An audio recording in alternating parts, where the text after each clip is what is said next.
நம்ம எவ்வளவு பெரிய பேச்சாளரை கூட ஆகலாம், ஒரு ஸ்கெலிட்டன் ப்ரிப்பேர் பண்ணாமல் ஒரு மேடைக்குள்ளே போய் டயத்தை வேஸ்ட் பண்ணக்கூடாது. வெல் ப்ரிப்பேர்ட், அது ரொம்ப அவசியம். எக்ஸ்ட்ராவாக குவாலிஃபை பண்ணிக்கிட்டா நமக்கு ஒரு இடம் இந்த உலகத்தில் என்றைக்குமே உண்டு. உங்களை எப்படி தகுதிப்படுத்துறது, அதை பற்றி நீங்கள் யோசிக்கணும். இந்த உலகத்தில் எவ்வளவோ பேர் கிரிக்கெட் ஆடி இருக்கான். கிரிக்கெட்டில் பாரத் ரத்னா அப்படிங்கிற ஒரு அவார்டு வாங்கினவன் டெண்டுல்கர் மட்டும்தான், சச்சின் டெண்டுல்கர் மட்டும்தான். அவர் ஆடின ஆட்டம், அவர் இந்தியாவுக்கு வாங்கி கொடுத்த பரிசு மெடல், அவர் வாங்கிக்கிட்டது, அவர் சம்பாதிச்ச பல கோடி, இதெல்லாம் எனக்கு பெருசாக தெரியல. கிரிக்கெட் ஆடினார், நல்லா ஆடினார், காசு சம்பாதிச்சார், என்ன பெரிய மனுஷன் அப்படிங்கிற ஒரு அலட்சியம் எனக்கு அவர் மேலே இருந்தது. ஒரே ஒரு செய்தி, ஒரு சாராய கம்பெனியோட விளம்பரத்தில் அவரை நடிக்க சொல்லி கூப்பிடுறாங்க. ஒயின், அந்த கம்பெனிக்கான ப்ரொமோஷன், 2 கோடி ரூபாய் கொடுக்குறேன் விளம்பரத்துக்கு வா அப்படின்னு சொல்கிறாங்க. அவர் சொன்ன ஒரே பதில், 1, எனக்கு குடிக்கிற பழக்கம் கிடையாது, விளம்பரத்துக்காக கூட நான் பொய்யா வரமாட்டேன். 2, நான் ஒரு விளம்பரத்தின் மூலம் கோடிக்கணக்கான மக்களை கெடுப்பதை விரும்புவதில்லை, 10 கோடி கொடுத்தா கூட அந்த விளம்பரத்தில் நடிக்க மாட்டேன்.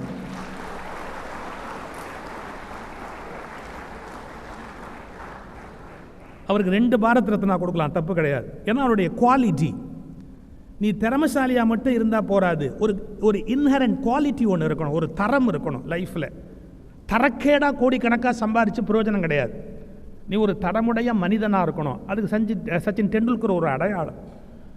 அதனால் நீங்கள் திறமைசாலியாக இருக்கணும், உங்களை தகுதிப்படுத்திக்கணும், நிறைய உயர்ந்த இடத்துக்கு வரணும், நீங்களும் வளரணும்.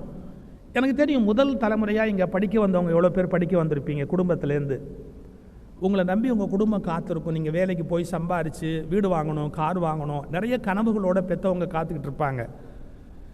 இதையெல்லாம் ஃபுல்ஃபில் பண்ணி முதல்ல நீங்கள் வளரணும், உங்கள் குடும்பத்துக்கு உதவணும், அதை தாண்டி நாட்டுக்கு உதவிட்டு சாவணும். நான் வளர்ந்தேன், நான் பணக்காரனானே அப்படிங்கிறதோட செத்து போனால் அது சாதாரண வாழ்க்கை. நான் வளர்ந்தேன், என் குடும்பத்துக்கு பயன்பட்டேன், என்னை சுற்றி இருக்கிறவங்களுக்கு பயன்பட்டேன், எங்கள் கிராமத்துக்கு பயன்பட்டேன், எங்கள் நாட்டுக்கே நான் பயன்பட்டேன் அப்படின்ற எண்ணத்தோடு விடைபெறணும். அப்துல் கலாம் பிறந்தபோது எவனுக்கும் தெரியாது. அவர் பிறக்கிற போது ஏதாவது நட்சத்திரம் இங்கேருந்து அங்கே போச்சா, ஏதாவது லைட்டு வந்ததா, ஒன்றும் நடக்கலை, அதிசயமும் நடக்கலை, அற்புதமும் நடக்கலை. அவர் வளர்ந்தபோது வறுமை. பள்ளிக்கூடத்துலேருந்து அந்த படிப்பை நடத்துறதுக்காக சைக்கிள் மிதிச்சுக்கிட்டு போய் பேப்பர் போடணும், வீடு வீடாக போய் பேப்பர் போடணும். வீடு வீடாக போய் பேப்பர் போட்டுக்கிட்டு இருந்த அந்த பையனை பற்றி பேப்பராக பின்னாடி போட்டுச்சு பார்த்தீங்களா, அதான் அப்துல் கலாம் கண்ட வெற்றி. வீடு வீடாக போய் அவர் பேப்பர் போட்டார், அப்புறம் பேப்பராக அப்துல் கலாம் படத்தை போட்டான். இந்த மாதிரி ஒரு சாதனையாளன் பிறக்க முடியுமா அப்படின்னு. அதனால் நீங்கள் வளரணும், உங்கள் ஃபேமிலி வளரணும், நாடு வளரணும், அதுவும் தரமாக வளரணும். அப்துல் கலாம் செத்த போது அவருக்கு கூடிய கூட்டத்தில் யாராவது காசு கொடுத்தா ஒரு ஆளை கூட்டிகிட்டு வந்தாங்க? எத்தனையோ அரசியல்வாதிக்கு கூட்டம் வருது, பிரியாணி பொட்டலமும் 500 ரூபாய் பணம் கொடுத்தா எந்த நாய் வேணாலும் வரும். ஆனால் அப்துல் கலாம் மரணத்தில் வந்த ஒவ்வொருவரும் சொந்த செலவில் போய் அந்த மரணத்துக்கு அஞ்சலி செலுத்தினார்கள் என்றால், இந்த உலகத்தில் வளர்ந்தால் அந்த மனிதனை போன்ற ஒரு மிகப்பெரிய வளர்ச்சியை நீங்கள் ஒவ்வொருவரும் அடைய வேண்டும்.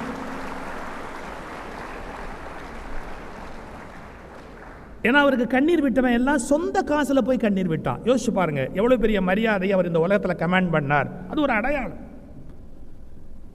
இந்த வயசு கொஞ்சம் விளையாட்டான வயசு. எனக்கும் 18-19 வயசுலலாம் பிள்ளைங்க வளர்ந்து தானே நாங்கள் வளர்கிறோம், மேலே வந்திருக்கிறோம். நானும் 18-19 வயசில் இல்லாத அழும்பெல்லாம் பண்ணித்தானே மேலே வந்திருப்போம். எல்லாமே ஞாபகம் இருக்குது. ஒன்றும் இல்லை, ரொம்ப அழகாக சொன்னார். அலட்சியம் பண்ணுவீங்க, எல்லாத்தையுமே லட்சியத்தை பெருசாக எடுத்துக்க மாட்டீங்க, அலட்சியம் பண்ணுவீங்க அப்படின்னு. அதில் ஒரு குறும்பு இருக்கும். அந்த ஏஜில் இருக்கிற அந்த குறும்பை ரசிக்கணும். நம்ம பசங்க தொப்பி போடுறதா இருந்தால் கூட, இப்போ கிரிக்கெட் பிளேயர்லாம் தொப்பி போடும்போது பார்த்தீங்கன்னா இப்படி தொப்பி போட்டு இந்த சன்ஷேட் இருக்கும் இல்லையா, அது முன்பக்கமாக போட்டு தான் தொப்பி போடுவான். இங்கிலீஷ்காரனுக்கு தான் தொப்பி போடுற பழக்கம் உண்டு. இந்த முன்பக்கமாக தான் அந்த சன்ஷேட் வச்சுருப்பான். அதான் நியாயமும் கூட. ஏன்னா சூரிய வெளிச்சம் கண்ணில் பட்டால் கண்ணு கூசும், கண்ணு கெட்டு போகும்னு இந்த சன்ஷேட் இப்படி முன்னாடி வச்சு தொப்பி போடணும்.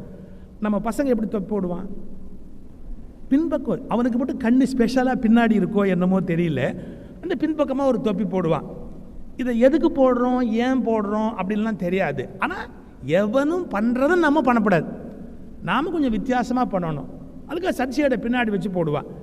இந்த குறும்பை ரசிக்கலாம். கண்ணு, நீ தொப்பி போடுற போது சன்ஷேடை பின்னாடி வச்சு கட்டிக்கிட்டா ரசிக்கலாம். நாளைக்கு வீடு கட்டும்போது இதே கிறுக்குத்தனம் பண்ணால் ரசிக்க முடியாது. அங்கே என்ன யூஸ்ஃபுல்லாக இருக்கணுமோ அது மாதிரி இருக்கணும். அங்கே போய் நம்முடைய கிறுக்குத்தனத்தையும் குறும்புத்தனத்தையும் காட்டிக்கிட்டு இருக்கக்கூடாது. எங்கே விளையாடணுமோ அங்கே விளையாடணும், எங்கே சீரியஸாக இருக்கணுமோ அங்கே சீரியஸாக இருக்கணும். இது சின்ன சின்ன விஷயங்கள் தான். ஆனால் இவைகளெல்லாம் பின்பற்றுகிற போது வாழ்க்கை நல்லாயிருக்கும்.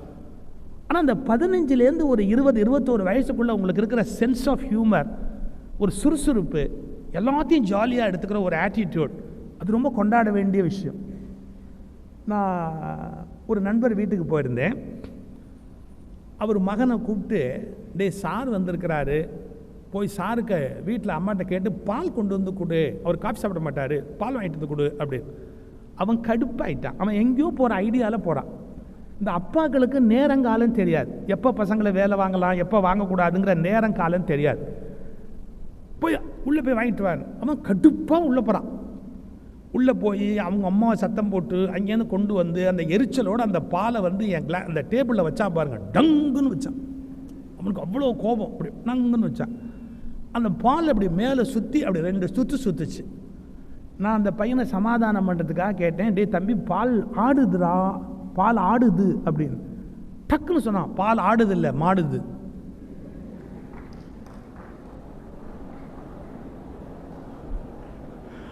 அது ஆடோட பால் இல்லையா, மாட்டோட பாலா, அது பால் ஆடுது இல்லை மாடுது அப்படின்ட்டு அவன் பாட்டு போகிறான். இதே ஜோக்கை சந்தானம் சொல்லியிருந்தானா 1 லட்சம், விவேக் சொல்லியிருந்தானா 1 லட்சம். அவன் ஒரு ஃப்ராக்ஷன் ஆஃப் செகண்ட் அவன் பாட்டுக்கு ஜோக் வச்சுட்டு அவன் பாட்டு போயிட்டே இருக்கிறான், அந்த பக்கம் போயிட்டே இருக்கிறான். இந்த sense of humour, presence of mind அந்த ஏஜில் இயற்கை கொடுத்துருக்கிற பெரிய கொடை. கொஞ்சம் வேண்டாத பம்பும் இருக்கும் இந்த ஏஜில், எனக்கு தெரியும். விருதுநகரில் ஒரு ஸ்கூலில் பேச போனேன், 100ஆண்டு விழா அந்த பள்ளிக்கூடத்துக்கு. அந்த ஸ்கூல் பிரின்ஸிபால் என்கிட்ட சொல்கிறார், சார் நான் இதே பள்ளிக்கூடத்தில் நர்சரி ஸ்கூலில் படித்தேன் சார், இதே பள்ளிக்கூடத்தில் ஹைஸ்கூலில் படித்தேன் சார், இவங்களுக்கே காலேஜ் இருக்குது இதே கேம்பஸில் படித்தேன் சார், இவங்களுக்கே பிஎட் காலேஜ் இருக்குது அதில் தான் சார் படித்தேன் சார், அப்புறம் இதே பள்ளிக்கூடத்தில் வாத்தியாராக ஜாயின் பண்ணேன் சார், அப்புறம் இதே பள்ளிக்கூடத்தில் இப்போ நான் பிரின்ஸிபாலாக இருக்கேன் சார்னு என்கிட்ட சொல்கிறார். 100ஆண்டு விழா நான் மேடைக்கு போகிறதுக்கு முன்னாடி என்கிட்ட அவர் சொன்னால் என்ன அர்த்தம்? மரியாதையாக இதெல்லாம் மேடையில் சொல்லுன்னு அர்த்தம். இல்லைன்னா என்கிட்ட ஏன் சொல்லணும் அவர்? நான் பெருமையாக சொன்னேன், டே தம்பி அவர் இங்கே தான் படித்தாராம், நர்சரி ஸ்கூல் படித்தாராம், ஹைஸ்கூல் படித்தாராம், இங்கே தான். இல்லை, ஒரு +2 பையன் அடுத்தவன் எப்படின்னு நோண்டுனான் பக்கத்தில் அப்படின்னா. நான் உடனே பேச்சை நிறுத்திட்டு, என்னப்பா சொல்கிற அப்படின்னு. இல்லை சார் நான் சொன்னப்போ இவன் நம்பலை சார், இப்போ நீங்கள் பெரிய மனுஷன் சொன்னால் தான் சார் அவன் நம்புவான். என்ன, இங்கே படித்தா வேற எங்கேயும் வேலை கிடைக்காது, இங்கேயே கிடைச்சா தான் உண்டுன்னு.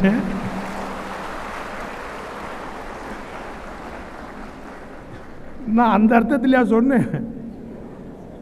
இதுதான் இந்த 15லேருந்து 18-19 வயசுக்குள்ளே இருக்கிற விபரீதமான ஒரு ஆட்டிடியூட். அதாவது சொல்லாததெல்லாம் சொன்னதாக எடுத்துக்கிறது, சொன்னதையெல்லாம் சொல்லாத மாதிரி விட்டுடுறது. ரைட், எங்களுக்கும் பிள்ளைங்க இருக்காங்க. அதனால் 18 வயசில் நீங்கள் பண்ணுற குறும்பையும் இது மாதிரி கிண்டலையும் ரசிக்கிறதுக்கு மனசு தயாராக இருக்குது. ஆனால் லைஃப் எவ்வளோ சீரியஸான விஷயம் தெரியுமா? வெறும் விளையாட்டும் குறும்பு மட்டும் வாழ்க்கை இல்லை. இங்கேயே படிக்க வைக்கிறதுக்கு பெற்றவங்க எவ்வளோ பேர் கடன் வாங்கி படிக்க வைப்பாங்க தெரியுமா? நிலத்தை விற்று, சொத்தை விற்று தான் பிள்ளை எப்படியாவது படிச்சிடணும் அப்படிங்கிறதுக்காக எவ்வளவோ வாழ்க்கையில் இழந்து. நான் ஒரு வார்த்தை சொல்லட்டுமா?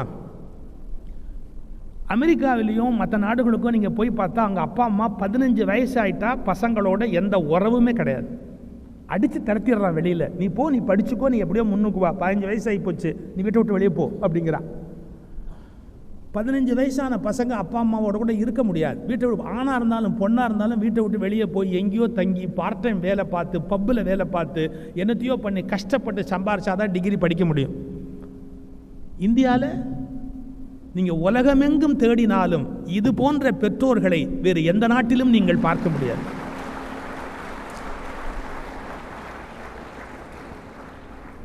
தான் பொண்ணு கல்யாணம் பண்ணணும் அப்படின்னா தான் கழுத்தில் போட்டிருந்த 50 பவுன் நகையை அப்படியே எடுத்து பொண்ணுக்கு போடுற அம்மா, ஊரில் இருக்கிற வயக்காட்டை, ஒரே ஒரு 2 ஏக்கர் 3 ஏக்கர் வயக்காட்டை விற்று அந்த பொண்ணுக்கு கல்யாணம் பண்ணுற அப்பா, தன்னுடைய மகனுக்கு ஒரு வேலை கிடைக்கிறதுக்கு ஒரு வாய்ப்பு வேணும் அப்படின்னா தன்னுடைய ப்ராவிடன்ட் ஃபண்டு, கிராஜுவிட்டி, என்ன பணம் ஏது எல்லாத்தையும் டோட்டலாக அப்படியே இழந்து தான் பையனை அப்படியே மெடிக்கல் படிக்க வைக்கிற அப்பா, இது போன்ற அம்மாவையும் அப்பாவையும் நீங்கள் எத்தனை கோடி கொடுத்தாலும் உலகத்தில் பெற முடியாது.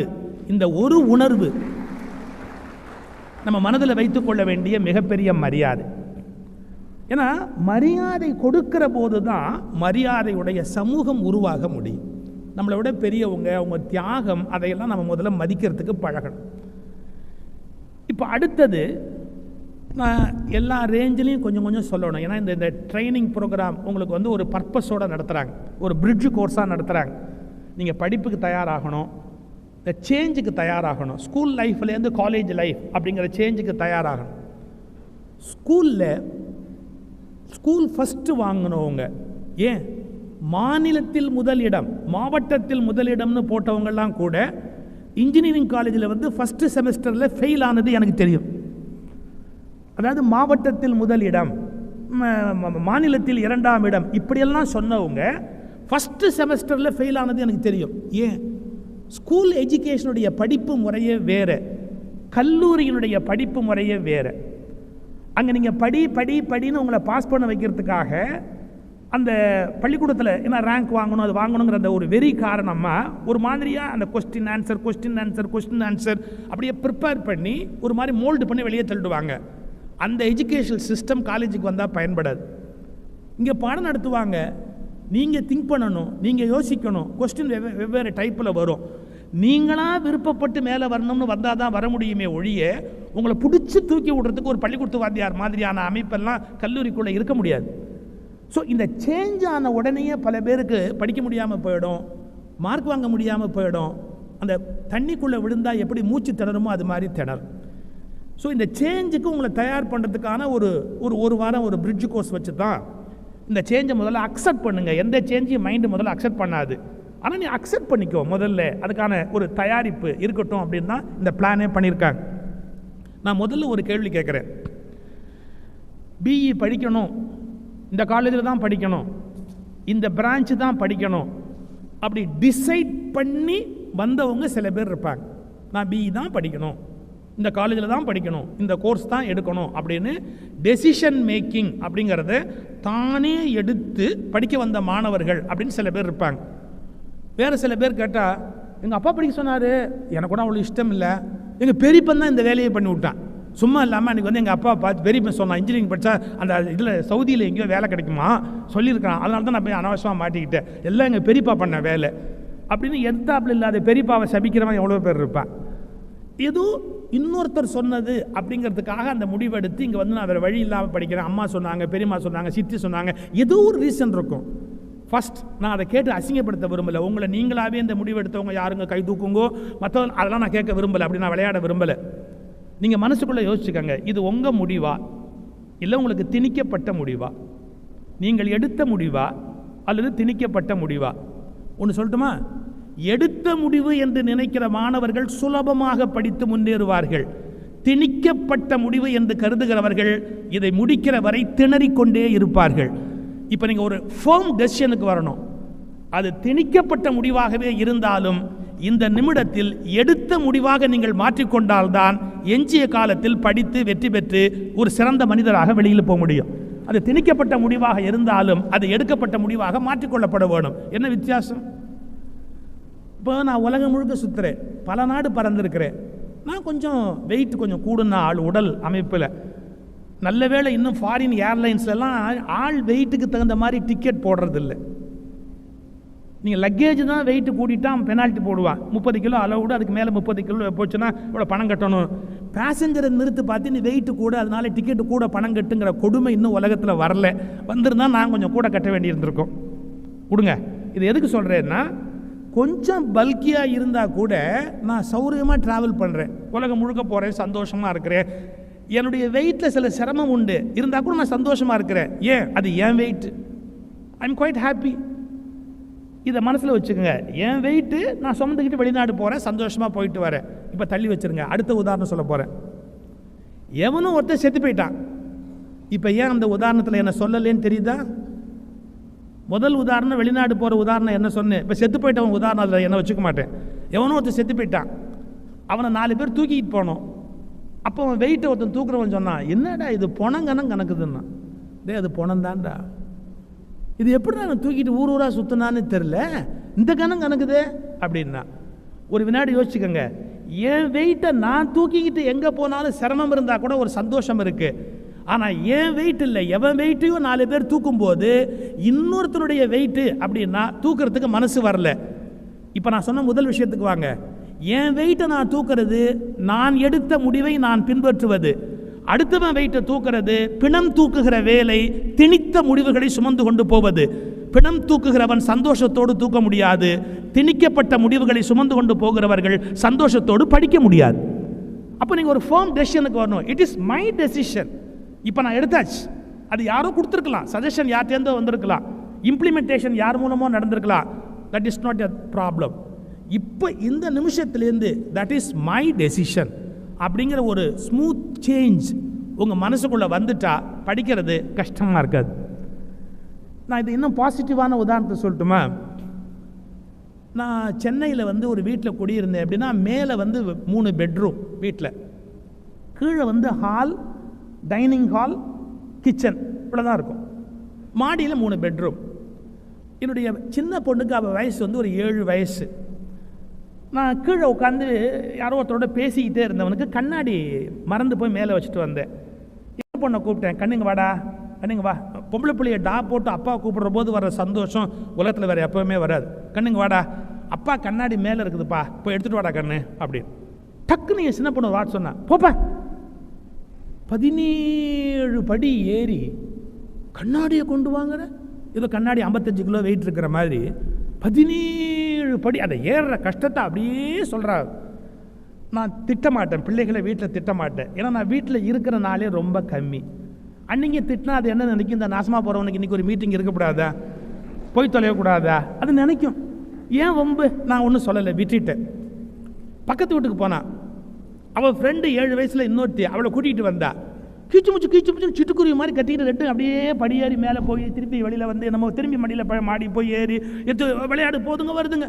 நான் இப்படி வேடிக்கை பார்த்தேன். எத்தனை தடவை போனான்னு எண்ணி பார்த்தேன், 17 தடவை. கண்ணாடி மட்டும் வரல. இந்த 17ஆவது தடவை அப்படியே கொத்த தலைமுடி அப்படி பிடிச்சி திருப்பிட்டு சொன்னேன், நீ எத்தனை தடவை படி ஏறின தெரியுமா? அவள் சொன்னான், இதெல்லாம் வேலை இல்லாதவன் தான் எண்ணிக்கிட்டு இருப்பான். நான் தான் அந்த வேலை இல்லாதவன், நான் தான் எண்ணுனேன். நீ 17 தடவை படி ஏறின. அப்போ 17 தடவை படி ஏற ஒன்றால் முடியுதில்லை. அப்பா ஒரு தடவை தான் நான் கண்ணாடி கேட்டேன், 17 படி ஏறின்னு நீட்டி முழக்குனியே, ஏன் அப்போ மட்டும் உனக்கு கஷ்டமாக போச்சு? அவள் ஒரு பதில் சொன்னா பாருங்க, அப்பா நீ புரியாமல் பேசுகிறப்பா, நான் பண்ணது விளையாட்டுப்பா, நீ சொன்னது வேலைப்பா. எப்படி மைண்ட் யோசிக்கு பாரு. நான் செஞ்சது விளையாட்டுப்பா, நீ செஞ்சது வேலைப்பா. எனக்கு அதாவது படி ஏறுவதில் சிரமம் இல்லை, இது அப்பனுக்காக படி ஏறுறோம்னா சிரமம், அவங்களுக்காக படி ஏறுனா அது கஷ்டம் இல்லை. இப்பவும் திருப்ப சொல்கிறேன், இந்த படிப்பையும் பெற்றவங்களுக்காக நீங்கள் செய்ய ஆரம்பித்தா சிரமமாக இருக்கும், உங்களுக்காக நீங்கள் முடிவு பண்ணிட்டீங்கன்னா அது ஈஸியாக இருக்கும். ஸோ இந்த சேஞ்ச் உங்கள் மைண்டில் வந்தால் மட்டும்தான் இந்த படிப்பில் வெற்றியான ஒரு இடத்தை உங்களால் அடைய முடியும். உங்கள் குறும்புகளை எல்லாம் நீங்கள் இழக்கணும் அவசியம் இல்லை, எக்ஸ்ட்ரா கரிக்குலர் ஆக்டிவிட்டீஸை இழக்கணும் அவசியம் இல்லை. உங்கள் எபிலிட்டியை காட்டுங்க, திறமையை காட்டுங்க. ஆனால் நம்ம ஒரு பொது இடத்துக்குள்ளே இருக்கிறோம் அப்படிங்கிற ஒரு டிக்னிட்டியோட, ஒரு அந்த அதுக்குரிய கண்ணியத்தோட உங்களுடைய திறமைகள் எல்லாம் காட்டி மேலே எப்படி வளர முடியுமோ அப்படி வளர்வதற்கு பாருங்கள். நீங்கள் அட்ரஸ் பண்ண வேண்டிய பேசிக் ப்ராப்ளம் 1 2 3 இருக்குது, அதை மட்டும் நான் எக்ஸ்பிளைன் பண்ணிட்டு போகிறேன். முதல் விஷயம், இப்போ படிக்க ஜாயின் பண்ணி வரவங்களுக்கு முதல் விஷயம், படிப்பு அப்படிங்கிறதுல நம்ம சக்ஸஸ்ஃபுல்லாக வர்றதுக்கு எது இடைஞ்சலாக இருக்குது? ஒரு சின்ன வேடிக்கை சொல்லட்டுமா? வீட்டில் கேஷுவலாக நல்லா படித்து உள்வாங்கின பல விஷயங்கள் எக்ஸாமினேஷன் ஹாலுக்கு வரும்போது அதே வேகத்தில் அதே ஈஸியாக வர்றதுக்கு வாய்ப்பு இருக்கான்னு பார்த்தா இல்லை.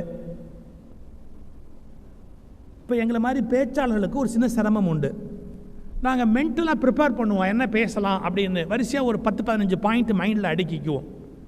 ஆனால் ஸ்டேஜில் வரும்போது அதே மாதிரி ஸ்மூத்தாக அது டெலிவரி ஆகுமா, ஒன்றோட ஒன்று ஓவர்லேப் ஆகுமா, வாய்ஸ் சாய்ஸ் ஆஃப் வேர்ட்ஸ் இருக்கு இல்லையா, அது கன்ஃபியூஸ் ஆகாமல் வருமா, பாயிண்ட்ஸ் அதே ஆர்டரில் வருமா அப்படின்னா 80% வராது. ஒன்று மாறி வரும், இன்னொன்று மாறி வரும், ஒரு வார்த்தை தப்பாக வரும். இல்லை அந்த அந்த ஸ்பீடு கிடைக்காது, ஏதோ ஒன்று வந்து தடுத்துக்கிட்டே இருக்கும். நான் ரொம்ப நாள் யோசிச்சிருக்கேன். வெல் ப்ரிப்பேர்ட், நம்ம யோசிச்சிருக்கிறோம், நல்லா பிளான் பண்ண விஷயம். ஆனால் மேடைக்கு வரும்போது ஏன் அந்த தடை இருக்குது? படிக்கிற மாணவர்களுக்கு நான் கேள்வி கேட்குறேன். நீ வீட்டில் படிக்கிற, நல்ல உள்ளே வாங்கிட்ட எல்லா விஷயத்தையும், ஆனால் எக்ஸாம் ஹாலில் வரும்போது அதை கொடுக்கும்போது டெலிவர் பண்ணும்போது ஏதோ ஒன்று தடுக்குது. அந்த இடத்துல மட்டும் அந்த 2 ஹவர்ஸ்க்குள்ளே முடிக்கணும் அப்படிங்கிற போது ஏதோ ஒன்று தடுக்குது. அது என்ன அப்படிங்கிறத கண்டுபிடிச்சிட்டா எவ்வளோ ஜெயிக்கலாம்? அது என்ன? ப்ரிப்பேர் பண்ணும்போது இருந்த அந்த அந்த ஸ்ட்ரென்த் டெலிவர் பண்ணும்போது ஏன் இல்லை? இது நீங்கள் எப்பாவது யோசிச்சிருங்களா? நம்ம ப்ரிப்பேர் பண்ணும்போது ரொம்ப ரிலாக்ஸ்டாக உட்காந்து படிச்செல்லாம் அதை ரெடி ஆகிட்டோம். அதை டெலிவர் பண்ணும்போது எக்ஸாமில் தெரியாத கொஸ்டின் வந்து கஷ்டப்பட வேணாம், தெரிஞ்ச கொஸ்டினே வந்திருக்கும். ஆனால் டெலிவரி அதை கொடுக்கும்போது கொஞ்சம் ஒரு பதட்டம் இருக்கும், ஒரு தவறு இருக்கும். அது ஏன்னு யாராவது யோசிச்சிருக்கீங்களா? ஏன் நம்மளால் 100% பர்ஃபெக்டாக டெலிவரி பண்ண முடியல? ஒரு இன்டர்வியூலையும் இதே தான். தெரிஞ்ச விஷயத்தை இன்டர்வியூ பண்ணுற ஆஃபீஸர் கேட்பான், நாக்கு ஒட்டிக்கும், சொல்ல வராது. ஏன்? அப்போ நம்மளை எப்படி வேலைக்கு எடுப்பான்? இந்த ஒன்றை ஜெயிச்சிட்டிங்கன்னா, அதை ஓவர் கம் பண்ணுற டெக்னிக்கை நீங்கள் கற்றுக்கிட்டீங்கன்னா லைஃப்பில் எவ்வளோ மேலே வரலாம். இப்போ சொல்லிட்டு போகிறேன். இப்போ எஃப்எம் ரேடியோ எவ்வளவோ இருக்குது. கார்லெல்லாம் இப்போ எஃப்எம் ரேடியோ கேட்குற பழக்கம் இருக்குது. எஃப்எம்மில் 98.3 ஒன்று இருக்குது, இன்னொன்று 105 என்னமோ, இது வந்து சூரியன் எஃப்எம்மு, இன்னொன்று ஹலோ எஃப்எம்மு என்னமோ இருக்குது. ஆனால் எல்லாத்துலேயும் ஒரே பாட்டு தான் போடுறான், அது அதோட கொடுமை. பட் இப்போ நான் ஒரு சின்ன எக்ஸாம்பிளுக்காக இதை சொல்கிறேன். சூரியன் எஃப்எம்மில் ஒரு பாட்டு போடுறான், சூரியன் எஃப்எம்மில் உங்களுக்கு பிடிச்ச ஒரு பாட்டு போடுறான். நீங்கள் அதை கேட்கணும்னு முடிவு பண்ணால் உங்கள் செட்டை நீங்கள் எதுக்கு டியூன் பண்ணணும்? அது என்ன வேவ் லென்த்தில் வருதோ, ஃப்ரீக்வன்சியில் வருதோ, அந்த ஃப்ரீக்வன்சிக்கு 98.3 உங்கள் செட்டை டியூன் பண்ணிட்டீங்கன்னா கரெக்டாக அது என்ன வேவ் லென்த்தில் வருதோ கேட்ச் பண்ணும், நீங்கள் இங்கே கேட்கலாம். இப்போ நான் திருப்பி இப்படி கேட்குறேன். சூரியன் எஃப்எம்மில் ப்ராட்காஸ்ட் பண்ணுற ஒரு பாட்டை நீங்கள் ஹலோ எஃப்எம்முக்கு உங்கள் இதை செட்டை டியூன் பண்ணி வச்சா எடுக்குமா? எடுக்காது, கண்டிப்பாக எடுக்காது. இந்த எக்ஸாம்பிளை மைண்டில் வாங்கிட்டு மறுபடியும் நான் சொன்ன விஷயத்துக்கு போங்க. வீட்டில் நீங்கள் படித்த போது உங்கள் ஃப்ரீக்வன்சி சூரியன் எஃப்எம், எக்ஸாம் ஹாலில் நீங்கள் உட்காந்துருக்கும் போது உங்கள் ஃப்ரீக்வன்சி ஹலோ எஃப்எம், அதான் எடுக்க மாட்டேங்க. நீங்கள் எந்த ரிலாக்ஸ்டு மூடில் வீட்டில் படிச்சிங்களோ, எந்த ரிலாக்ஸ்டு மூடில் ஸ்டோர் பண்ணிங்களோ, எந்த மாதிரியான ஒரு வேவ் லென்த்தில், மூளைக்கு அலைவரிசை இருக்குது, அது எந்த அலைவரிசையில் இது எல்லாத்தையும் வாங்கி உள்ளே போட்டுச்சோ அதே அலைவரிசையை எக்ஸாம் ஹாலில் கொண்டு வர முடிஞ்சால் அதே ஈஸியான டெலிவரி உங்களுக்கு பாசிபிள். பேச்சாளம் வீட்டில் ப்ரிப்பேர் பண்ணும்போது வேறு ஃப்ரீக்வன்சி, மேடைக்கு வந்துட்டால் மூளையோட ஃப்ரீக்வன்சி வேறு. ஸோ சூரியன் எஃப்எம்மில் வந்து அது ப்ராட்காஸ்ட் ஆகிட்டுருக்கு, ஹலோ எஃப்எம்மில் கேட்ச் பண்ண நினச்சா கேட்ச் பண்ண முடியலை. உங்கள் ஃப்ரீக்வன்சி மூளையிலேருந்து வருகிற அதிர்வலைகளை ஒரே ஃப்ரீக்வன்சியில் மெயின்டைன் பண்ணுற டெக்னிக்கை நீங்கள் கற்றுக்கிட்டீங்க அப்படின்னா எந்த இடத்துலையும் ஜெயிக்கலாம். எங்கேயும் நீங்கள் யாராக கற்று வச்சுருக்கீங்களோ அந்த விஷயத்தை கரெக்டாக பெர்ஃபார்ம் பண்ணலாம். இது ஒரு மிகப்பெரிய சீக்ரெட். என் மூளையோட ஃப்ரீக்வன்சியை நான் எப்படி கண்ட்ரோல் பண்ண முடியும்? அதுக்கு தான் மெடிடேஷன்னே பேர். நம்ம ஊர் சாமியாரெலாம் வேலையை எடுத்து போய் மெடிடேஷன் ஒன்றை கண்டுபிடிக்கல. மெடிடேஷனுங்கிறது மூளையோட ஃப்ரீக்வன்சியை நம்ம டியூன் பண்ணுறது. நம்ம அமைதியாக உட்காந்து அதில் அந்த அமைதிக்கு போக போக அது ஒரு குறிப்பிட்ட ஃப்ரீக்வன்சியை டெவலப் பண்ணோம். எவ்வளோக்குள்ள அமைதியாக இருக்கிறோமோ அவ்வளோக்குள்ள கேட்ச் பண்ணுற பவர் அதுக்கு ரொம்ப ஜாஸ்தி. பரபரப்பாக இருக்கிறவங்க, படபடப்பாக இருக்கிறவங்க உள்வாங்குகிற திறமை கம்மி. அமைதியாக இருக்கிறவங்க உள்வாங்க போடுற விஷயம் ரொம்ப ஜாஸ்தி. அமைதியாக உள்வாங்கி அமைதியாக டெலிவர் பண்ணால் ஏகப்பட்ட விஷயங்களை நம்மால் எக்ஸாமில் டெலிவர் பண்ண முடியும், இன்டர்வியூவில் டெலிவர் பண்ண முடியும், இது மாதிரி மேடையிலே டெலிவர் பண்ண முடியும். ஸோ மூளையோட ஃப்ரீக்வன்சியை மாற்றுகிற டெக்னிக்கை த்ரூ மெடிடேஷன் நீங்கள் கற்றுக்க முடியும். நீங்கள் சாமி கும்பிட்றீங்களா இல்லையாங்க பற்றி எனக்கு கவலை கிடையாது. கடவுள் நம்பிக்கை உண்டா இல்லையாங்கிறத பற்றி கவலை கிடையாது. அவங்கவுங்க மதத்தை பின்பற்றுறீங்களா அதை பற்றிலாம் எனக்கு கவலை கிடையாது. நான் சொல்வது மதத்தோடு சம்மந்தப்பட்ட விஷயம் அல்ல. பட் மெடிடேஷன் அப்படிங்கிற டெக்னிக்கை, மூளையோட ஃப்ரீக்வன்சியை கண்ட்ரோல் பண்ணுற அந்த டெக்னிக்கை நீங்கள் கற்றுக்கிட்டீங்க அப்படின்னா உலகத்தில் ஒரு பயலால் உங்களை ஜெயிக்க முடியாது. இந்த ஒரு விஷயத்தை கொஞ்சம் கொஞ்சமாக நீங்கள் லேர்ன் பண்ணுங்கள். இது ஒன்று நான் சொல்ல விரும்புகிறது. ரெண்டாவது விஷயம், நீங்கள் நினைக்கிற மாதிரியான விஷயத்தை நீங்களே நிறைவேற்ற முடியுதா? It's a very big question. இப்போ நான் காலையில் 5 மணிக்கு எந்திரிக்கணும் அப்படின்னு நினைக்கிறேன்னு வச்சுங்க. காலையில் 5 மணிக்கு எந்திரிக்கணும் அப்படின்னு. நீங்கள்லாம் ஸ்கூலில் படிக்கும்போது ஒரு சீன் விடுவீங்க தெரியுமா? சீன் போடுவீங்க. அம்மா காலையில் கரெக்டாக எழுப்பிடுமா, அவங்க பாஸ் ஆனால் அவங்களுக்கு தான் பணம் கொடுக்க போகிறான். அம்மாட்ட சொல்லுவாங்க, அம்மா காலையில் கரெக்டாக எழுப்பிடுமா. அப்புறம் திரும்பி, அம்மா மறந்துடாத, தூங்கிடாத, யாருக்கு? அவங்களுக்கு இன்ஸ்ட்ரக்ஷன் வேறு, தூங்கிடாது. இதை நிஜம்னு நம்பி அந்த பைத்தியம் காலில் வந்து எந்திரி எந்திரி எந்திரி. அப்போ நீங்கள் ஒரு புட்ரா விடுவீங்க, ஒரு 10 நிமிஷம் தூங்கிக்கிறோமா, நான் இன்னொரு 10 நிமிஷம் தூங்கிக்கிறோமா. அந்த பெத்த மனசு கேட்காது, கரெக்டாக 10 நிமிஷம் தான் தூங்கணும், அப்புறம் வந்து அம்மா எழுப்பிடுவேன் அப்படின்ட்டு அந்த பைத்தியம் முழிச்சுட்டு உட்காந்துருக்கும். அந்த 10 நிமிஷம் அது தூங்காமல் உட்காந்துருக்கும். ஏன்னா அந்த மறுபடியும் 10 நிமிஷம் கழிச்சு எழுப்பி விடணுமே. 10 நிமிஷம் கழிச்சு இன்னொரு 10 நிமிஷம் தூங்கிக்கிறோமா, இன்னொரு 10 நிமிஷம் தூங்கிக்கிறேன். அந்த 10 நிமிஷத்தில் அது தூங்கிடும். நீங்கள் ஒரு 7 மணிக்கு எழுந்துச்சி ஒரு ட்ராமா போடுவீங்க பாருங்கள், அடாடாடாடாடா, கமலஹாசன் சிவாஜி கணேசன்லாம் தோற்று போகணும். ஏமா என்னை எழுப்பலை, உனக்கு கொஞ்சம் கூட அக்கறையே இல்லையா, நான் எதுக்குன்னு உனக்கு அக்கறையே இல்லையே, நீ என்னை எழுப்பியிருக்க வேணாமா. தப்பு முழுக்க அவங்க பண்ண மாதிரி ஒரு ட்ராமா போட்டு ஒரு என்டையர் ட்ராமா போடுவீங்க பெருசாக. ஏதோ ஃபெயிலாக போனால் அவங்களால போன மாதிரி ஆகிட்டோம் அப்படின்னு ஒரு பெரிய சீன் போடுவீங்க. இருங்க, ஏன் கேள்வி, 5 மணிக்கு எந்திரிக்கணும்னு நீங்கள் நினச்சிங்கல்ல, 5 மணிக்கு ஏன் உங்களால் எந்திரிக்க முடியல? எதுக்கு இன்னொருத்தர்? இதை சொல்கிறதுக்கு உனக்கு ரைட் இருக்கா நீங்கள் கேட்பீங்க. நான் 40 வருஷமாக ட்ராவல் பண்ணுறேன், ஃப்ளைட்டு, ட்ரெயின், பஸ்ஸு, எல்லா ட்ராவலும். ஒரு தடவை கூட நான் ஃப்ளைட் மிஸ் பண்ணது கிடையாது, பஸ்ஸு மிஸ் பண்ணது கிடையாது, எதையுமே மிஸ் பண்ண கிடையாது. அந்த டயத்துக்கு அங்கே போகணுன்னா அந்த டயத்துக்கு போயிடுவேன், அந்த டயத்துக்கு எந்திரிக்கணும், அந்த டயத்துக்கு எழுந்திருப்பேன். ஸோ இதை சொல்கிறதுக்கான 10% தகுதி எனக்கு உண்டு. அதனால நான் சொல்கிறேன், நம்முடைய மூளையை நம்ம டியூன் பண்ணணும். இத்தனை மணிக்கு எந்திரிக்கணும்னு நினச்சா கரெக்டாக 10 மணிக்கு எந்திரிக்கலாம். பாடி கிளாக் ஒன்று இருக்குது. ஆனால் இப்போ நான் அதுக்கு ஒரு ரீசன் சொல்ல போகிறேன். 5 மணிக்கு எந்திரிக்கணும்னு சில பேர் அலாரத்தை வச்சுருவான். 5 மணிக்கு எந்திரிக்கணும்னு அலாரம் வச்சுருவான். 5 மணிக்கு அலாரம் அடிக்கும், திருப்பி அடிச்சுடுவான். அலாரம் அடித்தது திருப்பி அடிச்சுடுவான். அப்புறம் மறுபடியும் அடிக்காதுன்னா பைத்தியமா? அது அடிக்காது. இப்போ லேட்டாக எழுந்திட்டு பதறுவான், ஐயோ பாரு லேட்டாகி போச்சு, லேட்டாகி போச்சு, லேட்டாகி போச்சு.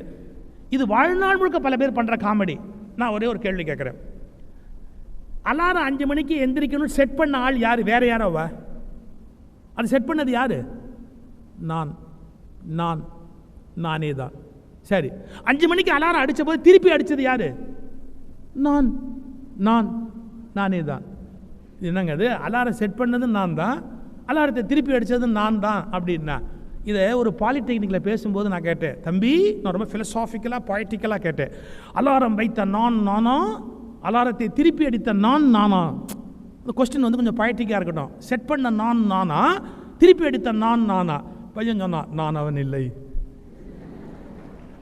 ஒரே வார்த்தை முடிச்சுட்டான், நான் அவன் இல்லை. அது real answer, that is the correct answer.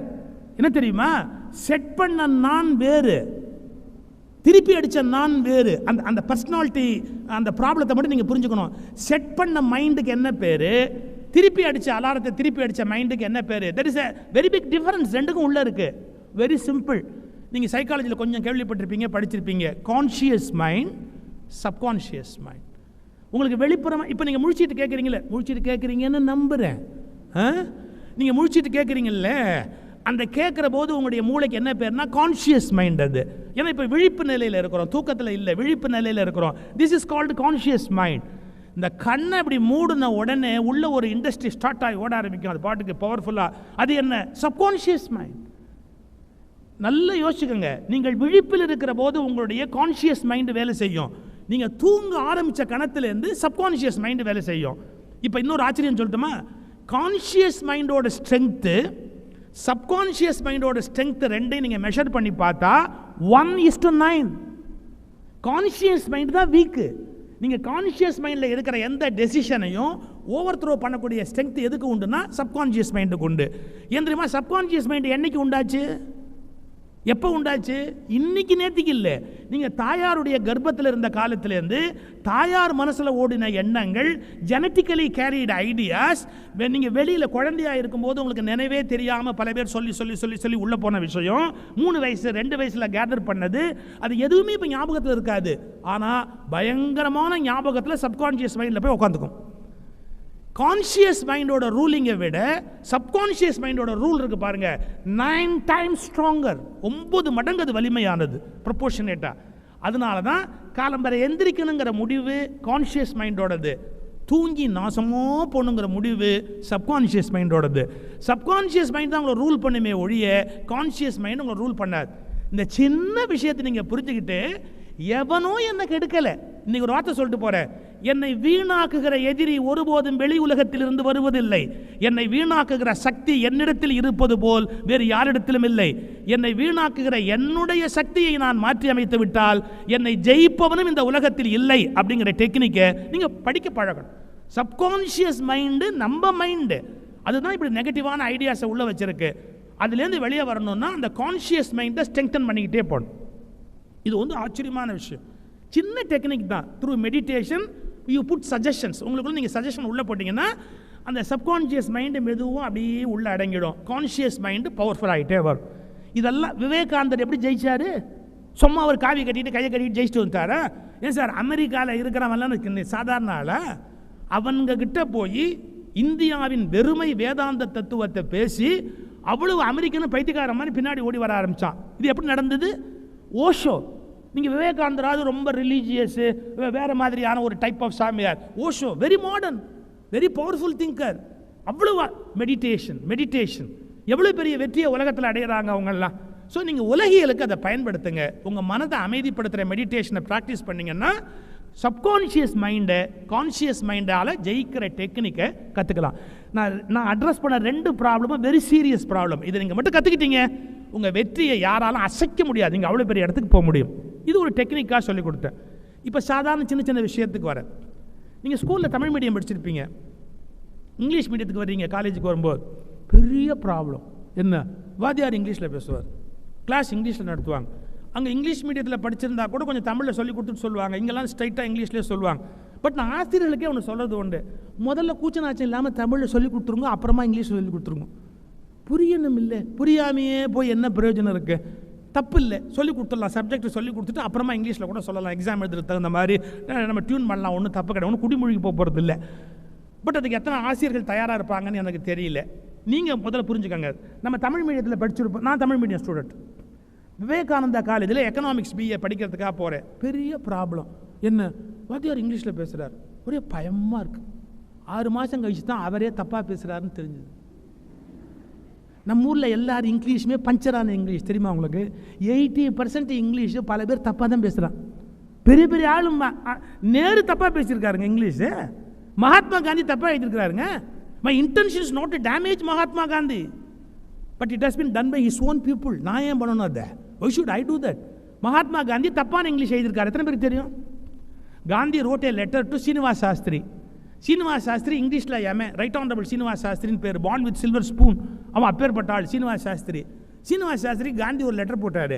இந்த சீனிவாஸ் சாஸ்திரி கொழுப்பெடுத்து போய் காந்தி லெட்டரை எடுத்து ரெட்டிங்கில் கோடு போட்டார். இவன் மகாத்மா காந்தி அவர் லெட்டரில் கோடு போட்டு ஸ்பெல்லிங் மிஸ்டேக், கிராமட்டிக்கல் மிஸ்டேக் எல்லாத்தையும் ரவுண்டு கட்டினார். காந்தி கையெழுத்து தலையெழுத்து மாதிரி இருக்கும், ஒரு வயலுக்கும் புரியாது. அவர் எல்லாத்தையும் சுவிச்சார். Right honourable Srinivas Shastri switch அதே லெட்டரை காந்திக்கு திருப்பி அனுப்பிச்சிட்டார். உன் லெட்டரில் எவ்வளோ தப்பு பாரு அப்படின்னு. வேற ஒருத்தனை வந்தால் சுருண்டு போவான். மகாத்மா காந்தி ரிப்ளை கொடுத்தார், மிஸ்டர் சாஸ்திரி, இதுபோல் திருத்தப்பட வேண்டிய கடிதங்கள் என்னிடத்தில் 100கணக்காக இருக்கின்றன. நீங்கள் என் உதவியாளராக வேலைக்கு சேர முடியுமா? சம்பளம் எவ்வளவு எதிர்பார்க்கிறீர்கள்? நாம் பேசி முடிவு செய்து கொள்வோம்னார்.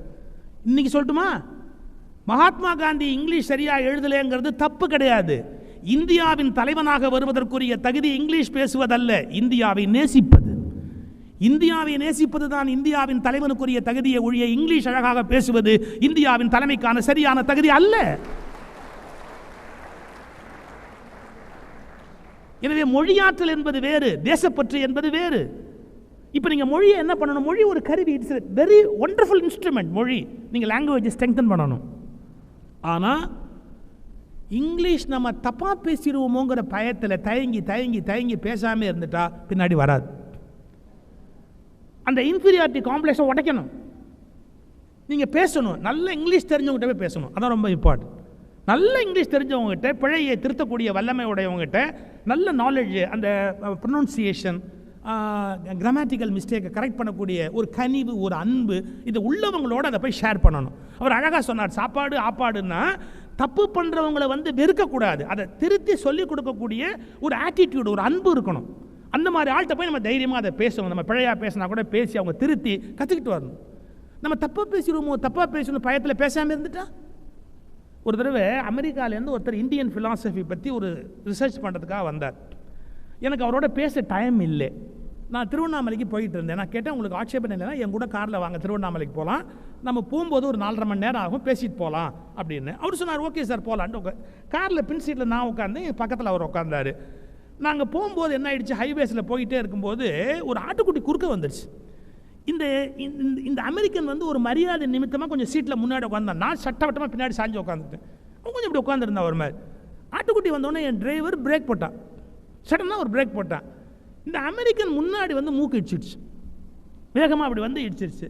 எனக்கு ஒன்றும் வருத்தம் இல்லை. ஒரு அமெரிக்கனுக்கு நோஸ் கட் கொடுக்குற மாதிரி சந்தோஷமான சமாச்சாரம் இந்த உலகத்தில் வேறு இருக்கவே முடியாது. அதை என் டிரைவர் கொடுத்துட்டான், அதனால் எனக்கு ஒன்றும் பிரச்சனை கிடையாது. அந்த மூக்கு சிவந்து போச்சு. அவனுக்கு கோவம் வந்துருச்சு. அவன் என்ன பண்ணிட்டான், ப்ரோட்டோக்கால், ஒரு மரியாதை, அவன் கம்ப்ளைண்ட்டை என்கிட்ட சொல்லணும், என்ன உன் டிரைவர் இப்படி ஓட்டுறானேன்னு கேட்கணும். ஒரு எல்லை மீறிட்டான். ஸ்ட்ரைட்டாக என் டிரைவர் திட்டான். யூ ஃபுல்னு ஆரம்பித்து ஸ்ட்ரைட்டாக என் டிரைவர் திட்டான். என் டிரைவருக்கு பதில் சொல்லணும்னு ஒரு காத்துறோம். அவனுக்கு தமிழே சரியாக வராது என் டிரைவருக்கு. அச்சாம் பாருங்க இங்கிலீஷில், mutton jumping sir, bread pudding சார்னு.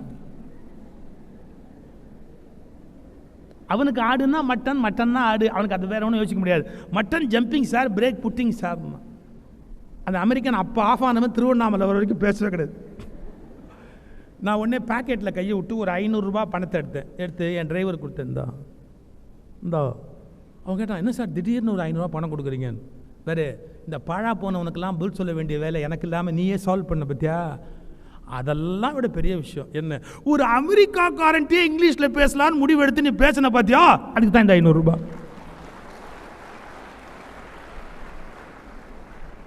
ஏன் தெரியுங்களா, படித்தவன் அமெரிக்கன் விசாவுக்கு போகும்போது சார் ஆப்ஷன் தமிழ்னு போட்டுக்கிறான். தெரியுமா உங்களுக்கு? ஏன்னா அமெரிக்கன்ட்ட போய் நம்ம இங்கிலீஷில் பேசி எதுக்கு வம்பு அப்படின்னு அந்த விசாவுக்கு போகும்போது இங்கிலீஷில் பேசுகிறத தவிர்க்கிறான், தமிழில் பேசுகிறேன்.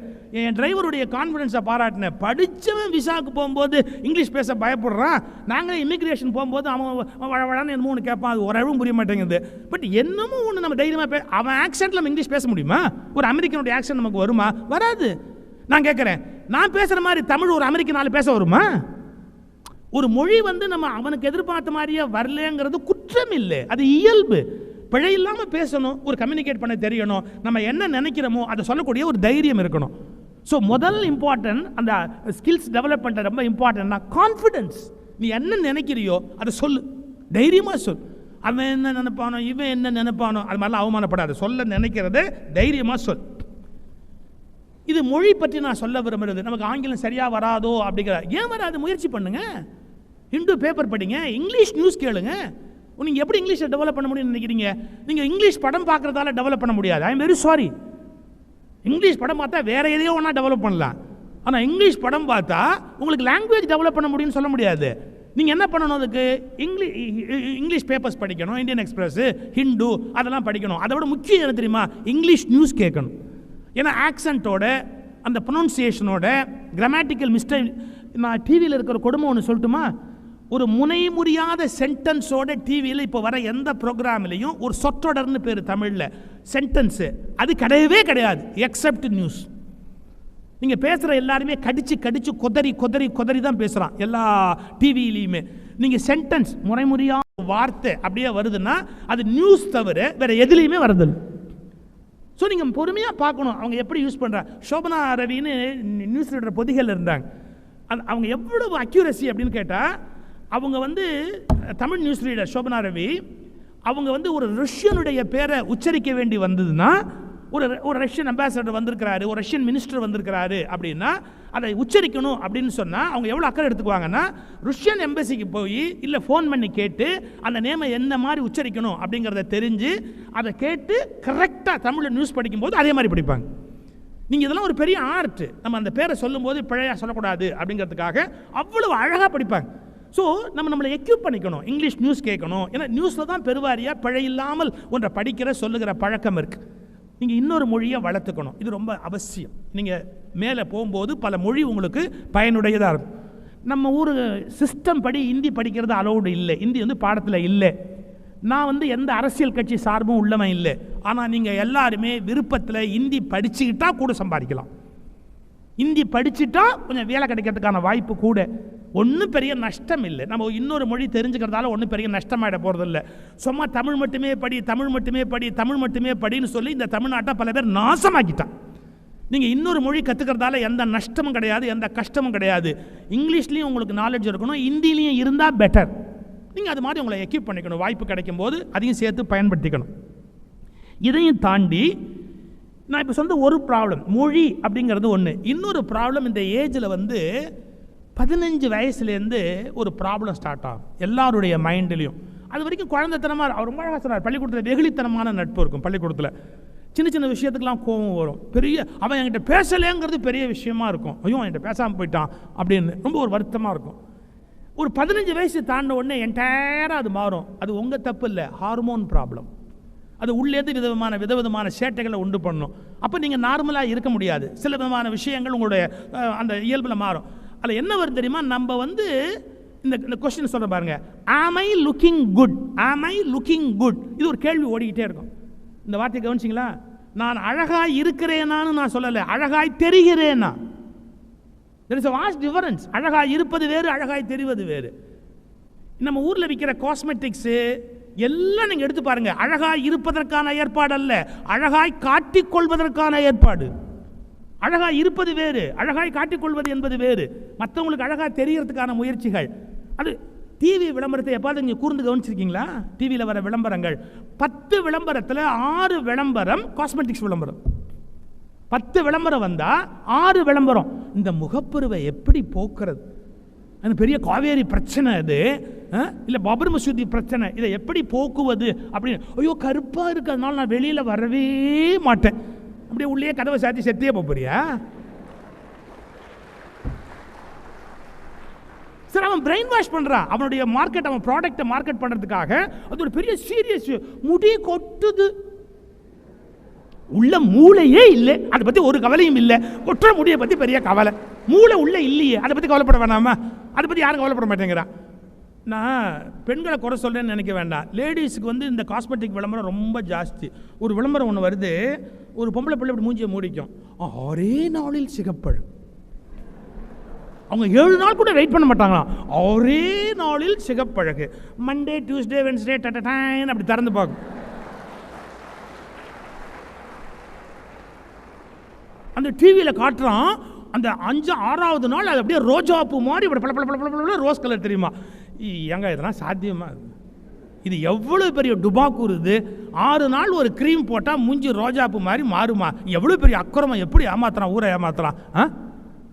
நான் அந்த கம்பெனிக்கு ஒரு லெட்டர் போட்டேன், டேய் உன் க்ரீமை முதல்ல சவுத் ஆப்பிரிக்காவுக்கு அனுப்பி ஒரு ஜந்துவையாவது நீ கொஞ்சம் மாற்றி காட்டிட்டு அப்புறமா எங்கள் இந்தியாவில் மார்க்கெட். ஏமாந்து போகிறாங்க சார், ஏமாந்து போகிறாங்க சார். என்ன தெரியுங்களா, அதாவது அந்த தோலில் சிவப்பாக காட்டிட்டா நம்ம, அது இங்கிலீஷ்காரன் நம்மளை ஆண்டுட்டு போனான் பாருங்க, அவன் போட்டுட்டு போன விஷ விதையில் ஒன்று என்ன தெரியுமா, கருப்பாக இருந்தால் மட்டும் வெள்ளையாக இருந்தால் வசதி. ஏன் சார், கேரம் போர்டு காயின்லேயே அயோக்கிய பையன் ஒயிட்டுக்கு 2 பாயிண்ட் வச்சுருக்கிறான், கருப்புக்கு 1 பாயிண்ட் வச்சுருக்கான் சார். எவ்வளவு பெரிய அக்கிரமம் சார் கேரம் போர்டில். அதில் உள்ள ஒரு ரோஸ் கலராக ஒரு காயின் வைப்பான் தெரியுங்களா, அதுக்கு 5 பாயிண்ட்டான். ஏன், அவங்க மகாராணியா, அது அவங்க குயின், அவள் சிவப்பாக இருக்கிறாளாம் ரோஸ் கலரில், அதனால 5 பாயிண்ட்டான். இதெல்லாம் இங்கிலீஷ்காரன் போட்ட விஷ விதை. வெள்ளையாக இருந்தாலும் ஜெயிக்கலாம், கருப்பாக இருந்தாலும் ஜெயிக்கலாம். வெள்ளையா இருந்து கொடிகட்டி பறக்க முடியும் என்று ஜவஹர்லால் நேரு நிரூபித்தார் என்றால், கருப்பா இருந்து புகழ் பெற முடியும் என்று காமராஜர் நிரூபித்திருக்கிறார். அதை மறந்துடலாமா? What is wrong in it? இது என்ன பெரிய விஷயம் நமக்கு? நீங்க காமராஜருடைய லீடர்ஷிப் குவாலிட்டி பார்த்தா பயங்கரமா இருக்கும். நீங்க அவர் ஐஏஎஸ் படிச்சிருக்காரா, எம்பிஏ படிச்சிருக்காரா, எம்சிஏ படிச்சாரா? அவர் ஹைஸ்கூலே தாண்டல காமராஜர். நேருவுக்கு ஒரு ப்ராப்ளம் வந்தது. என்னன்னா, நேருவுக்கு சைனா அக்ரஷன், சைனா நம்ம மேலே படையெடுத்தது. நம்மக்கிட்ட அப்போ ஆர்ம்ஸ் அண்ட் அம்யூனிஷன்ஸ் அவ்வளோ வசதியாக இல்லை, நல்ல ஆயுதங்கள்லாம் இல்லை. நேரு திணறி போயிட்டார், ரொம்ப சோகமாயிட்டார் நேரு. காமராஜ் கேட்குறாரு, இப்போ என்ன இவ்வளோ கவலையாக இருக்கிறீங்க? இல்லை, இந்த சைனா படம் எடுத்தாலும் நம்ம ரொம்ப பலவீனமாக இருக்கிறோம், நம்ம மிலிட்ரி போதுமான அளவு இல்லை, ஆயுதம்லாம் வாங்க வேண்டியது தானேன்னாரு. அமெரிக்காலேருந்து தான் வாங்கணும், அமெரிக்காலேருந்து கொடுக்க மாட்டேங்கிறான் நமக்கு. என்ன பிரச்சனைன்னா, கேரண்டி அங்கே யாராவது அமெரிக்காவில் கொடுத்தாதான் அந்த ஆயுதமெல்லாம் இந்தியாவுக்கு வருமா. இந்தியாவுக்காக வாங்குகிற ஆயுதத்துக்கு கேரண்டி கொடுக்கணும், அந்த அமெரிக்காக்காரன் யாரும் கொடுக்க மாட்டேங்கிறான். இவர் ரொம்ப நான் சாதாரணமாக கேட்டார், அமெரிக்காவில் இருக்கிற பேங்க்கு கொடுக்க வேண்டியது தானே, கொடுக்க மாட்டேங்கிறான், இந்தியாவை வச்சு யாரும் கொடுக்க மாட்டேங்கிறான். காமராஜ் கேட்ட அடுத்த கேள்வி தெரியுங்களா, நேருவை பார்த்து, அவன் கடை இங்கே ஏதாவது இருக்காங்கிறேன். அவன் கடை எது? அமெரிக்காக்காரன் கடை. அவன் கடை இங்கே ஏதாவது இருக்காங்கிறேன். நேரு சொன்னார், இருக்கு. அதை மூட சொல்லு, அதை மூட சொல்லு. அமெரிக்கன் எக்ஸ்பிரஸ் பேங்க், ஐயோ அமெரிக்கன் எக்ஸ்பிரஸ் நாம மூடுனா பிரச்சனை ஆயிடும். காமராஜ் என்ன சொன்ன தெரியுமா? நமக்கு ஆபத்துக்கு உதவாதவன் இங்க வந்து என்ன கடை போடுறது? அந்த அந்த அமெரிக்கன் எக்ஸ்பிரஸ் மூட சொல்லு. You won't believe, Nehru order issue பண்றாரு, அமெரிக்கன் எக்ஸ்பிரஸ் பேங்கை 24 ஹவர்ஸ்ல க்ளோஸ் பண்ணுனார். அமெரிக்கன் எக்ஸ்பிரஸ் பேங்கை 24 ஹவர்ஸ்ல க்ளோஸ் பண்ணுன்ற நெக்ஸ்ட் மொமெண்ட் அமெரிக்கன் எக்ஸ்பிரஸ் பேங்க்கு நம்ம ஆர்ம்ஸ் அண்ட் அம்யூனிஷனுக்கு கேரண்டி கொடுக்க ரெடி அப்படின்னு அமெரிக்காவில் வாக்கு கொடுத்தா ஆயுதங்கள் இங்கே வந்து சேர்ந்தன. ஒரு கிராமத்து மனிதனாகிய அந்த காமராஜருக்குள்ள எவ்வளவு பெரிய தலைமை பண்பு இருந்தது! அதெல்லாம் என்ன நேச்சுரல் பொட்டன்சி, உள்ளேந்து வருகிற ஒரு தலைமை அது. நீங்கள் அவங்களெல்லாம் வியந்து பார்க்கணும், அவங்களுடைய வாழ்க்கை வரலாறுகளை எடுத்து படிக்கணும். ரொம்ப ஒரு வேதனையான விஷயம் உங்கள் பேராசிரியர் ஓப்பனாக பேசினார். சினிமா கதாநாயகர்களை நம்புவதை விட நீங்கள் நிஜமான கதாநாயகர்களை கவனிக்கிறதுக்கு பழகணும். சினிமா கதாநாயகன் யாரு?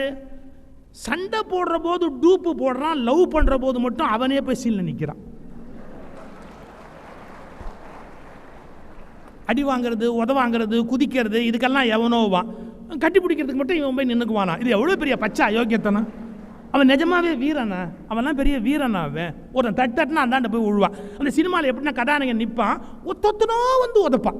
ஒரு 5 பேர் இருக்கிறவன் ஒருத்தர் டைம் ஷெட்யூல் டைம் டேபிள் போட்டால் வந்து உதப்பான். அவன் ஒவ்வொருத்தனையும் அப்படி சுருட்டி சுருட்டி சுருட்டி சுருட்டி அதில் வேற அவன் அந்த இடத்துல அப்படியே ஸ்லோ மோஷனில் போய் அங்கே ஒரு 2 நிமிஷம் ஃப்ரீஸ் பண்ணி அப்படியே நிறுத்தி காமிச்சு அப்புறமா அவனை அப்படியே உழவிட்டு. இதெல்லாம் வாழ்க்கையில் நடக்குமா? சினிமா ஒரு என்டர்டைன்மெண்ட். நம்ம வந்து ஒரு பொழுதுபோக்கு பார்க்க வேண்டியது தான், சில கதாநாயகர்களை பார்க்க வேண்டியது தான். நான் ஒரு பள்ளிக்கூடத்துக்கு போயிருந்தேன். உங்களுக்கு பிடிச்ச லட்சியமான நல்ல மனிதர்களை சொல்லுன்னா அவன் 2 சினிமா நடிகன் பேர் வரிசையாக சொன்னான். நான் கேட்டேன், ஏண்டா உனக்காகவே வாழ்றான்டா அவங்க அப்பன், அவன் பேர் சொல்ல மாட்டேங்கிற. உனக்காகவே வாழ்றாடா அவங்க அம்மா, அவன் பேர் சொல்ல மாட்டேங்கிற. இந்த தெருவில் போகிற நடிகை பேரை சொல்கிற, நடிகன் பேரை சொல்கிறிய. உனக்காகவே உயிரை விட தயாராக இருக்கிற உங்கள் அப்பா ஆத்தா பேரை சொல்லக்கூடாதா? இல்லையே. அது சினிமாங்கிறது அது ஒரு இன்ஃப்ளூயன்ஸ், நான் மறுக்கலை. But there is a limit for it. காமராஜருடைய அவர் பள்ளிக்கூடம் போல படிக்கலை, பட் லீடர்ஷிப் குவாலிட்டி. நீங்கள் நிறைய புத்தகம் படிக்கணும், நிறைய கட்டுரைகள் படிக்கணும். உலகத்தினுடைய சிறந்த கிராமிய தலைவர் செகுவேரா, இவங்கெல்லாம் எவ்வளவு சிரமத்தில் தன்னை வளர்த்து கொண்டு மேலே வந்தாங்க, எவ்வளவு அழகான முடிவுகளை எடுத்தாங்க, எத்தனை கஷ்டங்களை தாங்கிட்டாங்க, எப்படியெல்லாம் தன்னுடைய சமூகத்தை காப்பாற்றினாங்க, தன்னை நம்பின மக்களை எப்படியெல்லாம் காப்பாற்றினாங்க. அது மாதிரி ஒரு லட்சியங்களை மனதுக்குள்ளே போட்டுக்கொண்டு நீங்கள் பார்க்குறதுக்கு பழகணும். நான் இங்கேருந்து எங்கே போயிட்டேன். பர்சனாலிட்டி அப்படிங்கிறது 15 வயசில் வரக்கூடிய ஒரு ப்ராப்ளம். ஆம் ஐ லுக்கிங் குட்? நான் அழகாக தெரிகிறேன்னா, என் கண்ணு நல்லா இருக்கா, என் மூக்கு நல்லா இருக்கா? அழகு என்பது இப்போ குறிச்சுக்கோங்க, அழகு என்பது பவுடரில் இல்லை, ஸ்னோவில் இல்லை, கிரீமில் இல்லை. அழகு என்பது ஒழுக்கத்தில் இருக்கிறது, நம்பிக்கையில் இருக்கிறது, நம்முடைய கண்ணியமான கம்பீரத்தில் இருக்கிறது. இப்போ நான் சொல்கிற ஒரு சின்ன விஷயத்தை நீங்கள் கம்பேர் பண்ணி பாருங்கள். பவருக்கு வர்றதுக்கு முன்னாடி ஒரு தலைவருக்கு பின்னாடி நிற்கிற ஒரு அரசியல்வாதி, ஒரு பவருக்கு வர்றதுக்கு முன்னாடி ஒரு தலைவருக்கு முன்னாடி நிற்கிற பின்னாடி நிற்கிற ஒரு அரசியல்வாதி, அவங்க ஃபோட்டோவை எடுத்து பாருங்கள். ஒரு 30-40 ஃபோட்டோ எடுத்து பாருங்கள். அப்படியே பயந்துக்கிட்டு நிற்பான், தலை ஒரு மாதிரி நிற்கும், ஆள் ஒரு மாதிரி இருப்பான். அவங்க பவருக்கு வந்துட்ட உடனே பாருங்கள், பர்சனாலிட்டி தானாக வரும். அப்போ எது இந்த உலகத்தில் தான் நல்லா இருக்கணும் அப்படிங்கிற தன்னம்பிக்கையை விட பர்சனாலிட்டி கொடுக்கக்கூடிய விஷயம் வேறு எதுவுமே கிடையாது. நான் சரியாக இருக்கிறேன், நான் இப்போ நல்ல இடத்துல இருக்கிறேன் அப்படிங்கிற ஒரு இருக்கு பாருங்க. நீங்கள் இன்னொருத்தனுக்கு பின்னாடி பண்ணிக்கிட்டு நிற்கும் போது எவ்வளவு அழகான ஆளாக இருந்தாலும், எவ்வளவு சிறந்த ஆளாக இருந்தாலும் பர்சனாலிட்டியாக தெரியாது. ஸோ உங்களை முன்னெடுத்து சொல்லக்கூடிய அந்த பர்சனாலிட்டி உள்ளேந்து வரணும். சிறந்த வாழ்க்கை வச்சுருக்கணும், சிறந்த கொள்கைகள் வச்சுருக்கணும், சிறந்த லட்சியங்கள் வச்சுருக்கணும். அப்போ நமக்கு கிடைக்கக்கூடிய பர்சனாலிட்டி மற்ற நேரத்தில் நமக்கு கிடைக்காது. இன்னொரு சின்ன விஷயம், ஃபிசிக்கல் ஃபிட்னஸுக்கு முக்கியத்துவம் கொடுக்கும். நம்ம பிள்ளைங்க முன்னெல்லாம் என்சிசின்னு எங்களுக்கு உண்டு, ஸ்கவுட்டு உண்டு, நிறைய யோகா கிளாஸ் உண்டு. ஃபிசிக்கல் ஃபிட்னஸ்ங்கிறது எவ்வளோ இம்பார்ட்டன்ட் தெரியுமா? நம்ம நிறைய காரியங்கள் செய்யணும், உட்காந்துருக்கணும், ரொம்ப நேரம் படிக்கணும், உட்காந்து வேலை செய்யணும், இல்லை ஒரு ஆஃபீஸுக்கு போகணும், எல்லாத்துக்குமே ஒரு ஃபிசிக்கல் ஃபிட்னஸ் தேவை. எக்ஸசைஸ் பண்ணுறது நீ குறைச்சல், கிரவுண்டில் போய் விளையாடுறது குறைச்சல். நீ விளையாட்டு ஏதாவது உண்டானா கிரிக்கெட் பார்ப்பேன். கிரிக்கெட் பார்க்குறது ஒரு பெரிய விளையாட்டு இல்லை ராஜா. எவனோ ஆடுறான், எவனோ உட்காந்துருக்கான், நீ உட்காந்து நகத்தை கடிச்சிக்கிட்டு எவன் ஜெயிக்க போகிறான்னு பார்த்துக்கிட்டே இருந்தா அது பெரிய விளையாட்டா? ஒரு வார்த்தை சொல்லிட்டு போட்டுமா, விளையாட்டில் கூட பார்க்கிறவனாக இருக்காதே, பங்கேற்பவனாக இரு. பங்கேற்பவனாக இரு, பார்க்கிறவனாக இராது. வேடிக்கை பார்க்கறதுக்கு இல்லப்பா விளையாட்டு. ஃபுட்பாலாக இருந்தால் உள்ளே இறங்கி ஆடு, கிரிக்கெட்டா உள்ளே இறங்கி ஆடு, அது வந்து கபடியா உள்ளே இறங்கி ஆடு, பேஸ்கெட் பாலா உள்ளே இறங்கி ஆடு, உனக்கு என்ன தெரியுமோ அந்த விளையாட்டில் போய் இறங்கி ஆடு. இந்த ஓரத்தில் நின்று வேடிக்கை பார்த்துக்கிறதுக்குரியதல்ல, அது விளையாட்டுக்குரிய. விளையாட்டு என்பது விளையாட வேண்டியது, வேடிக்கை பார்ப்பது அல்ல. இந்த நீங்கள் கிரவுண்டை யூஸ் பண்ணணும், மேக்சிமம் அந்த கிரவுண்டில் ஓடி ஏன் தெரியுங்களா, நல்ல கிரவுண்டில் போய் ஆடிட்டு விளையாடி உடம்பெல்லாம் பூத்து வேத்து வந்தால் ராத்திரி நிம்மதியாக தூங்கலாம். இன்னைக்கு சொல்கிறேன், ராத்திரி நிம்மதியாக தூங்கினாதான் மறுநாள் முழுக்க நல்லா வேலை பார்க்கலாம். ராத்திரி தூக்கம் யாருக்கு சரியில்லையோ அவங்க மறுநாள் நல்லா வேலை பார்க்க முடியாது. நான் உங்களை என்னோட சொந்த பிள்ளைகள்கிட்ட பேசுகிற உரிமையோடு நான் இப்போ பேசுகிறதுக்கு நீங்கள் அனுமதிச்சா ஒரு நிமிஷம் ஒன்று சொல்வேன். உங்ககிட்ட புத்தி சொல்கிற தைரியம் இன்றைக்கி பெற்றவங்களுக்கு இல்லைப்பா. உங்ககிட்ட உங்கள் நல்லதை சொல்லக்கூடிய தைரியம் இன்றைக்கி பெற்றவங்களுக்கே இல்லைப்பா. ஏன்னா நீங்கள் மரியாதை இல்லாமல் பேசிடுறீங்க, எடுத்தறிஞ்சு பேசிடுறீங்க, ஏதாவது ஒரு வார்த்தை சொல்லிடுறீங்க. அதை தாங்குற சக்தி அப்பனுக்கு இல்லை, ஆத்தாளுக்கு இல்லை. இதுங்கிட்ட சொன்னால் கேட்காதுங்க, அவங்க போட்டு பேசாமல் போயிட்டே இருக்கிறாங்க. நான் அப்படி இருக்க முடியாது, அது ஏன் வேலை இல்லை. நீங்கள் என்ன வேணா நினச்சிங்க, ராத்திரி 1:30 மணி 2 மணி வரைக்கும் போர்வையை போத்திக்கிட்டு வாட்ஸ்அப்லையும் அதுலேயும் டயத்தை ஸ்பெண்ட் பண்ணால் மறுநாள் நீங்கள் எப்படி படிப்பீங்க, எப்படி உள்ளே வாங்குவீங்க, எங்கேயாவது உங்கள் மூளை வேலை செய்யும்? வேணும் தான் விளையாட்டு, கருத்து பரிமாற்றம், ஷேரிங் எல்லாம் இருக்க வேண்டியது தான். ஆனால் ராத்திரி வீட்டில் போர்வையை போத்திக்கிறீங்க, அதுக்குள்ளே இந்த செல்ஃபோன் வச்சுக்கிறீங்க, ராத்திரி 1:30 மணி 2 வரைக்கும் அந்த சேட் பண்ணுறது ஒருத்தர். கடவுளே கடவுளே, விஷயமும் கிடையாது, கருத்தும் கிடையாது, ஊர் வம்பு அத்தனையும். இதை உங்கள் அப்பனும் ஆத்தாலும் பேச பயப்படுறாங்கடா கண்ணா, உங்ககிட்ட பேச பயப்படுறாங்க. நான் ஏன் பேசுகிறேன், நீங்கள் இப்படி இருந்தால் இந்த நாடு நாளைக்கு வீணாக போயிடுமேங்கிற கவலையால் பேசுகிறேன். உன் வாழ்க்கை நல்லா இருக்கணுமேங்கிற அக்கறையால் பேசுகிறேன். நீ என்னை வெறுத்தாலும் எனக்கு கவலை இல்லை, ஏன்னா நாளைக்கு நீ எனக்கு சோறு போட போகிறதில்லை. நீ வெறுத்தாலும் எனக்கு கவலை இல்லை. ஆனால் சொல்கிறேன், இந்த மாதிரி தேவையற்ற விஷயத்தில் உன்னுடைய கவனத்தை நீ செலுத்திட்டேன்னா தேவையான விஷயத்தில் கவனத்தை செலுத்தி முன்னுக்கு வர்றது என்பது முடியாமல் போயிடும். இப்போ அது ஃபேஷனாக இருக்கலாம், பெரிய விஷயமா இருக்கலாம், அது இல்லைன்னா பெரிய குறையா தெரியலாம், அதை யாரெல்லாம் குறை சொல்கிறாங்களோ அவங்களாம் விரோதியாக தெரியலாம். Sorry, you are killing the time. Sir நான் ஒரு விஐபி சார், வாட்ஸ்அப் கிடையாது, ஃபேஸ்புக் கிடையாது. எனக்கு மெயிலுக்கு வந்தால் என் செக்ரட்டரி படிச்சுட்டு சார் இதில் இம்பார்ட்டண்ட்டான விஷயம் இதுன்னா இது ரிப்ளை கொடு, அவ்வளோ முடிஞ்சு போச்சு. ஏன் எனக்கு வச்சுக்க முடியாதா? ஊர் வம்பெல்லாம் உள்ளே கொண்டாந்து போட்டுக்க முடியாதா? அதை பார்க்குறவங்க அத்தனை பேரும் பைத்தியம் மாதிரி. ஒரு சைக்காலஜியில் நான் ஒரு செய்தி படித்து சொல்லட்டுமா? இந்த எங்கே போனாலும் செல்ஃபி எடுத்துக்கிறாங்க பாருங்கள் தன்னைத்தானே. ஒரு சைக்காட்ரிஸ்ட் சொல்லியிருக்கான், 3 தடவைக்கு மேல் தன்னைத்தானே புகைப்படம் எடுத்துக்கொள்ளுகிறவர்கள் மனநோய் உடையவர்கள். 3 முறைக்கு மேல் தன்னைத்தானே புகைப்படம் எடுத்துக்கொள்ளுகிறவர்கள் கண்டிப்பாக மனநோய் உடையவர்கள். தானே தன்னை எப்போ பார்த்தாலும் ஃபோட்டோ எடுத்துக்கிட்டே இருக்கிறதா? என்ன காமெடி இது ஐயா? நீங்கள் நினைக்கலாம், நீ ஏதோ வந்த கூப்பிட்டாங்க பேசிட்டு போக வேண்டியதானே அப்படின்னு. உங்கள் அம்மாவும் அப்பாவும் அண்ணனும் உங்கள்கிட்ட பேச பயப்படுறாங்கப்பா, பயப்படுறாங்க. சில பேர் சொன்ன ஓடி போயிட்டா, வீட்டை விட்டு ஓடி போயிட்டா, நீ அப்பா இல்லைன்னு போயிட்டா, நீ அம்மா இல்லைன்னு போயிட்டா, இருக்கிறது ஒன்று பெற்று வச்சுருக்கிறோம் அதுவும் எங்களுக்கு இல்லைன்னு போயிட்டா, பயப்படுறாங்க. ஏப்பா இது எமோஷனல் பிளாக்மெயிலிங் இல்லையாப்பா? நம்ம யாரையாவது ஒருத்தர் பிளாக்மெயில் பண்ணி பணம் சம்பாரிச்சா அவன் மோசமான ஆளுங்கிறீங்களே. நீங்களும் அப்பா அம்மாவோட எமோஷனை பிளாக்மெயில் பண்ணியே உங்கள் காரியத்தை சாதிச்சுக்கிட்டா அது சரியான ஒரு வழக்கம்னு நினைக்கிறீங்களா? தப்புப்பா. நீங்கள் மாறணும். நாம் இன்னொருவருக்கு எந்த காலத்திலையும் ஒரு உறுத்தலுடைய மனிதராக இருக்கக்கூடாது, இன்னொருவருக்கு வருத்தத்தை ஏற்படுத்தக்கூடிய மனிதராக இருக்கக்கூடாது. எவ்வளவு முடியுமோ அவ்வளவு தூரத்துக்கு இந்த உலகத்தில் பிறருக்கு உதவி செய்கிற நபரா, பிறரை வளர்க்கிற நபரா, பிறருக்கு பயன்படுகிற நபரா நம்ம இருக்க வேண்டியது முக்கியம். நிறைவாக நான் ஒன்று சொல்லி நான் முடிக்கிறேன். நீங்கள் படிக்கிறீங்களா? படிக்கும்போது சின்சியராக விஷயத்தை உள்ளவாங்க. சின்சியரான என்ன அர்த்தம்? அதாவது மார்க் வாங்கிறதுக்காக எப்படியாவது மார்க் வாங்கிறதுக்காக இல்லை பொய்யோ காப்பியோ ஏதோ ஒன்று அடிச்சுக்கிடுச்சா நான் பெரிய வேணாம், அது வேஸ்ட். நிஜமாக நீ என்ன கற்றுக்கிறியோ அதான் வாழ்க்கையில் பயன்படும். நீ நிஜமாக எந்த அறிவு சேர்த்துருக்கிறியோ அதுதான் உனக்கு பயன்படும். நான் விவேகானந்தா காலேஜில் பியூசி ஜாயின் பண்ணுறேன். நான் படித்தது தமிழ் மீடியம் படிச்சுட்டு லா படிக்கணும்னு எனக்கு ஒரு ஆசை இருந்தது. நான் பியூசி போய் கெமிஸ்ட்ரி ஃபிசிக்ஸ் போனது பயங்கர காமெடி. எனக்கு கெமிஸ்ட்ரிலாம் படிக்கிற ஐடியா இல்லை. ஆனால் எங்கள் அண்ணன் விவேகானந்தா காலேஜில் ஒரு லெக்சராக இருந்தான். அவன் என்ன பண்ணிட்டான், என் அப்ளிகேஷன் அவனே ஃபில்அப் பண்ணி கொடுத்துட்டான். நான் ஒன்றுமே பண்ண முடியாது. கொண்டு போய் என்னை பியூசியில் கொண்டு போய் போட்டான். இந்த ஃபிசிக்ஸ் லேபு, கெமிஸ்ட்ரி லேபு இதெல்லாம் நமக்கு ஒத்து வராது. ஆனாலும் போட்டாச்சே, படிக்கணுமே, என்ன பண்ண முடியும்? அதுக்காக பயங்க போய் கஷ்டப்பட்டு இந்த பிப்பெட்டு பியூரெட்டு என்னமோ கொடுப்பாங்க.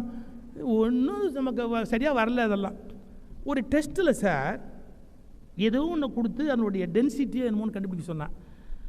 அது போட்டு நாங்கள் உழைப்பு எல்லாம் பண்ணால் 7.6 வந்தது. எனக்கு அந்தாண்ட ஒருத்தன் நின்னான், அவனுக்கு 7.2 வந்தது. நடுவில் ஒரு பையன் அந்தாண்ட ஒருத்தன் நின்னான். இந்த நடுவில் இருக்கிற பையன் ஒன்றுமே பண்ணலை. என்ன கேட்டான், எவ்வளோன்னா? டே எனக்கு 7.6 ரிசல்ட்டு. அவன் சொன்னான் 7.2 எனக்கு ரிசல்ட். சும்மா அவன் பாட்டுக்கு 7.4ன்னு வச்சு எழுதிட்டான். ஏன்னா இதே எழுதினா காப்பி அடிச்சான்னு வாத்தியார் கேட்பாருங்கிறதுக்கா 7.4ன்னு அவன் ரிசல்ட் அச்சீவ் பண்ணுற மாதிரி போட்டுக்கிட்டு எந்த எழுதி கொடுத்துட்டான். என்ன பண்ணார் எங்கள் வாத்தியார், திருத்திட்டு நோட் புக் அப்படி வச்சுக்கிட்டு அவனை எந்திரிக்க சொன்னார். என்ன சொல்லி, இந்த கிளாஸே அவனை கும்பிடுங்கடா. என்ன எழுப்பிக்கிட்டார், நீ என்ன ரிசல்ட் கொடுத்துருக்குற 7, நீ எல்லாம் எதுக்கு படிக்க வந்த 7.6, எதுக்கு நீ படிக்க வந்த? நீ எல்லாம் இன்னொருத்தனை எழுப்புறார் 7.2, எனக்கு இஷ்டத்துக்கு எழுதுவியா நீ பாட்டுக்கு? அவன் தான் கரெக்டாக 7.4ன்னு கண்டுபிடிச்சி எழுதியிருக்கான். எங்களுக்கு எப்படி இருக்கும்? எங்களுக்கு நாங்கள் அப்போவே முடிவு பண்ணோம், இந்த பயலை இப்போவே காட்டி கொடுத்துடணும், இது சும்மா அதை அலோவ் பண்ணக்கூடாது. நேராக சொன்னோம், சார் அவன் எப்படி கண்டுபிடிச்சான்னு இப்போ போர்டில் அதை எழுத சொல்லுங்கள் சார், அவன் எப்படி அந்த டெரைவ் பண்ணாங்கிறத இப்போவே அது போர்டில் எழுத சொல்லுங்கள் சார். அப்படி வாட எழுது அப்படின்னார் வாத்தியார். அவன் எப்படி எழுதுவான்? அவனுக்கு தான் நான் 7.6, அவன் 7.2, 7.4ன்னு போட்டு அவன் பாட்டு கொடுத்துருக்குறான். பாருங்கள், திறமை இல்லாதவர்கள் வெற்றி பெற்றதை போல் காண்பித்தால் வாழ்க்கையில் பெரிய அவமானங்களை சந்திக்க வேண்டி வரும்.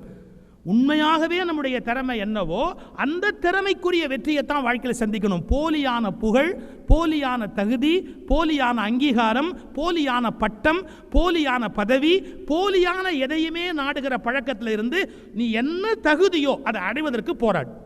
அது மிகச்சிறிய வாழ்க்கையை தரும். இந்த பீரியட் இருக்கு பாருங்க, அதாவது இந்த பருவம் அது சாதாரணமான பருவம் அல்ல. ஹென்ரி ஃபோர்ட் அவரை ஒரு கல்லூரி மாணவன் இன்டர்வியூ பண்ணுறதுக்காக போகிறான். ஒரு கல்லூரி மாணவன் ஹென்ரி ஃபோர்டை இன்டர்வியூ பண்ணுறதுக்காக போனான். அந்த இன்டர்வியூக்கு முன்னாடி ஹென்ரி ஃபோர்டோட வீட்டை சுற்றி பார்த்தான். அப்படியே பிரம்மாண்டமான வீடு, அந்த சோஃபா, அந்த டேபிள், அப்படி திகைச்சிட்டான். ஹென்ரி ஃபோர்டு வரார், ஏன்னா இன்டர்வியூ ஆரம்பிக்கலாமா அப்படின்னார். இவன் சொன்னால், சார் இன்டர்வியூக்கு முன்னாடி ஒரு பர்சனலாக ஒரு கொஸ்டின் கேட்டுமா என்ன, உங்கள் வீடு, உங்கள் செல்வம், உங்கள் அந்தஸ்து, உங்கள் செழிப்பு இதெல்லாம் பார்க்கும்போது எனக்கு ஆச்சரியமாக இருக்குது. நான்லாம் இந்த மாதிரி ஒரு லெவலுக்கு வர முடியுமானே எனக்கு தெரியல சார். நீங்கள் வந்துட்டீங்க, நான்லாம் நினச்சா கூட இந்த மாதிரிலாம் வர முடியுமா அப்படின்னு எனக்கு தெரியல. இதுக்கு ஹென்ரி ஃபோர்டு ரிப்ளை கொடுத்தார், தம்பி என்னோட சொத்து எவ்வளோ இருக்குன்னு நினைக்கிறேன்? என் சொத்து எவ்வளோ இருக்கு தெரியல சார், நான் விசாரித்த வரைக்கும் ஒரு 2000 கோடிக்கு மேலே இருக்குன்னு நினைக்கிறேன். அப்படி அவ்வளோத்தையும் 9 பேருக்கு எழுதிட்டுமா? என்னுடைய சொத்து எவ்வளவோ அவ்வளோத்தையும் நான் 9 பேருக்கு எழுதிட்டுமா? என்ன சார் விளையாடுறீங்கன்னு? நீ எனக்கு பதிலுக்கு ஒன்று எழுதணும். நீ உங்ககிட்ட இருக்கிற சொத்தை எனக்கு கொடுக்குறதா இருந்தால் நான் எங்கிட்ட இருக்கிற சொத்தை உனக்கு கொடுக்குறேன். என் சொத்து 2000 கோடி, நான் உனக்கு இப்போ எழுதி வைக்கிறேன். உங்ககிட்ட இருக்கிற சொத்தை நீ எனக்கு கொடுப்பியா? சார் என்ன சொல்கிறீங்கன்னா, என்னிடத்தில் இருக்கிற என்டையர் சொத்து 2000 கோடி நான் இப்போ உன் பேரில் எழுதுறேன். உங்ககிட்ட இளமைன்னு ஒரு சொத்து இருக்குது பத்தியா, அதை எனக்கு எழுதி வைக்க முடியும்னா இந்த 2000 கோடி இல்லைடா, இது மாதிரி நான் 20,000 கோடி சம்பாதிப்பேன்டா. ஏன்? உங்ககிட்ட இருக்கிற இளமை என்ற சொத்து எங்கிட்ட இருக்கிற சொத்தை விட பல மடங்கு விலை கூடியது. ஏன்னா முதுமையில் நீங்கள் என்ன நினைச்சாலும் பல காரியங்கள் சாதிக்க முடியாது. இளமையில் வானத்தையே வில்லா விளைக்க முடியும், மலையவே தூக்க முடியும். இந்த உலகத்தில் சாதிக்க முடியாத எதவனால் சாதிக்கலாம்.